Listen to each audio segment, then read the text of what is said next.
ננסה טכנולוגית. אבל קודם נגיד שלום לאדריכלית הבית שלנו, לילך ספרן גורפונג, מה שלומך? מצוין. מה העניינים? אנחנו רואים בחוץ את השמש שחזרה אלינו, וגם האביב נפתח בשבוע הבא, באופן וגם רשמי. הבית רוצה שנטפל בו לכבוד האביב. אז איך עושים את זה? זאת שאלה נהדרת.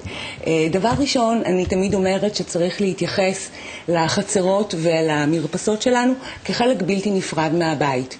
צריך לטפל בהם, צריך לעצב אותם, במחשבה שבאמת ככה אנחנו מגדילים את החללים הציבוריים שלנו, ויכולים ליהנות הרבה יותר מהבית. אני תמיד ממליצה, ממש, יש ככה מושג שאני אוהבת להשתמש בו, עיצוב פנים של החוץ. שזה אומר לייצר סלון נוסף בחצר או במרפסת. פינת אוכל גדולה אם אין לנו אותה בתוך הבית, לדוגמה. זאת אומרת, אם הבית קטן, אז תנצלו את המרפסת, תהפכו את זה לפינת אוכל בעצם? לדוגמה, אם חסרה פינת אוכל גדולה בבית, כן, נעשה אותה במרפסת. יש שם טרנד של אנשים שמקימים לעצמם ממש מיני יחידה במרפסת או בגג או בגינה, עם שירותים ומטבח נפרד. נכון, נכון. מי האנשים האלה? לא מסתובב במקומות הנכונים כנראה. בבתים האלה אני לא מסתובב, לא יצא לי. אני אוהבת להתייחס לאזור הזה, שוב, כמו שאמרתי, כחלק בלתי נפרד. הוא חייב להמשיך באותה רמה עיצובית. זה דבר שכבר בתחילת התכנון, אני מתייחסת תמיד למדע של הבית על המגרש והיחס שלו לחוץ.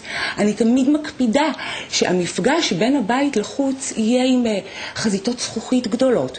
שכבר ברגע שפותחים את הדלת כניסה הביתה, מבטי ההמשך האלה יוצאים החוצה. זה כמובן לאנשים שיש להם את היכולת לקנות מגרש, לבנות בית, לתכנן אותו בזה. אבל נגיד, אם אני בבית סחור, יש לי מרפסת, והמרפסות הן כאלה, את יודעת, הן תמיד כאלה סטנדרטיות, לא גדולות במיוחד. איך אני יכול בצורה פשוטה, נגיד, לשדרג את זה? דבר ראשון, לא להתייחס למרפסת כאל מחסן או כאזור לתליית כביסה. למצוא להם מקומות אחרים בבית, לקנות ריהוט גן, לסדר תאורת אווירה.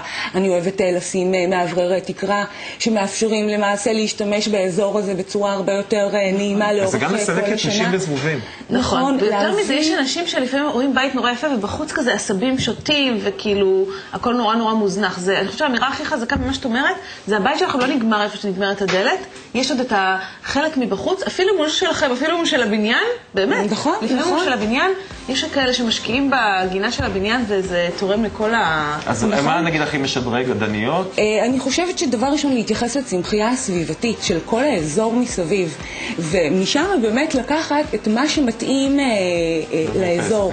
כן, זה מחבר פעם אחת את הבית עם הסביבה או את המרפסת עם הסביבה, וחוסך בכסף כי זה צמחייה שתדרוש פחות התעסקות ותישאר לאורך זמן. אנחנו חייבים צמחייה שדורשת פחות התעסקות, כי אנחנו תמיד שוכחים להשקות. זה נכון. זה אומר שאני מחר עובד בגינה? כן, יש לנו כזה, קניתי מעדר קטן כזה. תודה, ממי. טוב, פרסומות אחרונות וקצרצרות, ואחרי זה אנחנו נהיה פה גם עם גיבורת העל שירין שחף מארגן לנו פה, וגם